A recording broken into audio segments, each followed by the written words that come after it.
ನಮ್ಮ ವ್ಯಾಪ್ತಿಯೊಳಗೆ ಏನೇನು ತಾಲೂಕಿನ ಅಂತ ತಮಗೆ ಸ್ವಲ್ಪ ಸಂಕ್ಷಿಪ್ತವಾಗಿ ಹೇಳ್ತೀನಿ ನಾನು.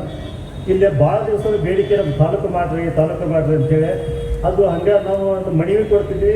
ಆ ಮನವಿ ಹೋಗಿ ಸರ್ಕಾರಕ್ಕೆ ಹೋಗಿ ನೋಡ್ತಿತ್ತು, ಇಷ್ಟ ಇತ್ತು. ಆ ಮನವಿ ಏನಕ್ಕಿತ್ತು, ಮನವಿ ಹೋಗಿ ಮನವಿಯಾಗೆ ಓದಿತ್ತು. ಒಂದು ಸಲ ಇಲ್ಲಿ AC ಮತ್ತು ನಮ್ಮ ತಹಶೀಲ್ದಾರ್ ಕಳಿಸಿ ವಿಧಾನಸಭೆಯಲ್ಲಿ ಒಂಟಿಗೆ ಒಂದು ತಾಸು ನಿಲ್ಲಿಸಿದ್ವಿ. ಅದನ್ನ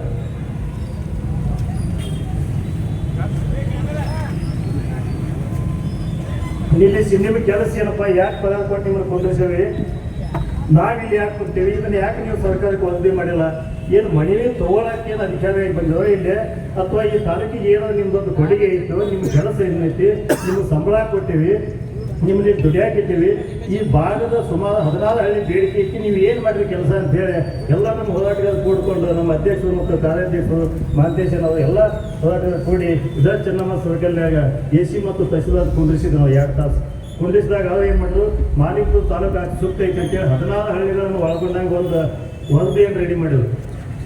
ಮ್ಯಾಪ್ ರೆಡಿ ಆಯಿತು.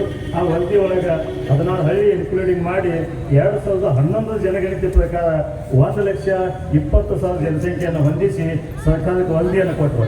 ಆನಂತರ ಅದು ವರದಿ ಜಿಲ್ಲಾಧಿಕಾರಿಗಳು ಹೋಗಿ ಮಾಡ್ತೀವಿ, ಜಿಲ್ಲಾಧಿಕಾರಿಯಿಂದ ಕಂದಾಯ ಇಲಾಖೆ ಹೋಗಿ ಮಾಡ್ತೀವಿ, ಕಂದಾಯ ಇಲಾಖೆಯಿಂದ ಸರ್ಕಾರಕ್ಕೆ ಹೋಗಿ ಮಾಡ್ತೀವಿ.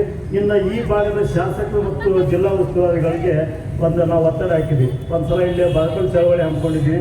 ಬರಕಲ್ ಚಳವಳಿ ಹಮ್ಮಿಕೊಂಡಾಗ ಯಾಕೆ ಹಮ್ಮಿಕೊಂಡಿರೋ ನಮ್ಮ ಜಿಲ್ಲಾ ಉಸ್ತುವಾರಿ ಮಿನಿಸ್ಟ್ರು ತಿಮ್ಮಾಪುರ ಸಾಹೇಬರು, ಭಾಳ ಸ್ಥಳೀಯ ಶಾಸಕರು, ಅದು ಸುಮಾರು ನಮಗೆ 7 ಹಳ್ಳಿಗಳನ್ನು ಬಿಟ್ಟಾಗಿದ್ದು ತಾಲೂಕು ಆಕೈತಿ.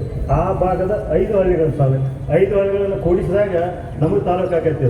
ನಾವು ಬನ್ನಟ್ಟಿ ತಾಲೂಕಿನಾಗ ಇದ್ದವರು ಆ 5 ಹಳ್ಳಿಗಳನ್ನು ಕೊಡಬೇಕಂತ ವಿನಂತಿನೂ ಮಾಡ್ಕೊಂಡಿದ್ವಿ. ಜೊತೆಗೆ ಒಂದು ಚಳವಳಿನೂ ಮಾಡಿದ್ವಿ. ನಾವು ಏನು ಮಾಡಿದ್ರು, ಇದು ಮಾಲೀಕರು ತಾಲೂಕು ಸೂಕ್ತ ಐತಿ.